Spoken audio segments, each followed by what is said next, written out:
We were hearing rumors about a new Spider-Man game. Yeah. And everyone was like, well, let's visit that tangled web of who owns the right to a Spider-Man video game. Because at one point it was Activision, and then Sony owns the movies, but they're co-Marvel, who's Disney, and it gets very complicated.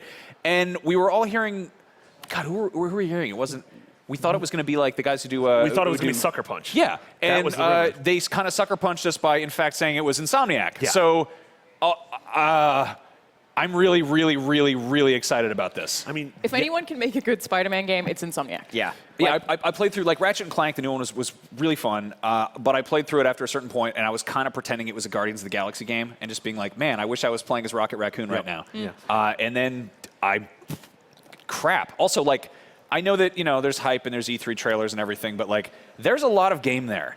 Yeah. Like, you can tell that this is pretty far along, and that they've been managing to keep it, real quiet. Yeah, and we were talking just an episode or two ago and beyond about how the Amazing Spider-Man 2 is, it was just Spider-Man 2? Yeah. Is one of the best, it was one of the like first and best open world games. Absolutely. And still remains The that way. combos in that game, there were side missions, there were like gangs and squads. That game is incredible. And that Also, was like 2 generations ago. as a former New Yorker, somebody that used to live there, making a game that looks that great in that city that isn't just like covered in like misery like The Division was.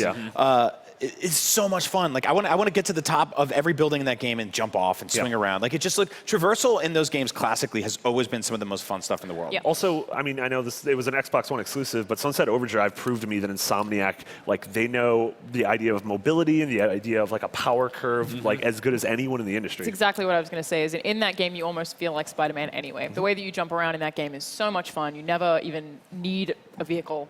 And being Spider-Man and getting to jump around the city and do the same thing that I did in Sunset Overdrive. In Sunset Overdrive, you can get across the entirety of the city without ever touching the ground. Yeah. Right. And you're like, oh, that's what Spider-Man does. So one of the big things we don't know yet is sort of what the villains will be, how that will work, who else is on your side if you have other superhero protagonists. I mean, we saw that big fat Marvel logo at the beginning. Like, the possibilities are endless in terms of who you can throw in. We very briefly heard a little bit of voice acting that kind of sounded like the guy who's in Civil War. So I thought that too, but if you look at his costume's different than the Civil War costume. You're right. Yeah, he's got the white spider. Yeah, I mean, they totally nailed the idea of a young boy voice. Like, he doesn't sound like a gruff Young old boy Spider-Man. voice. He sounds like, stop it. It's And been a very he sounds long day. excited. Yeah, that's what Spider-Man is. Yeah. So yeah, like Insomniac, they make really good games that are mechanically very sound, but they also really are. They're colorful and they're fun. They're cheerful, and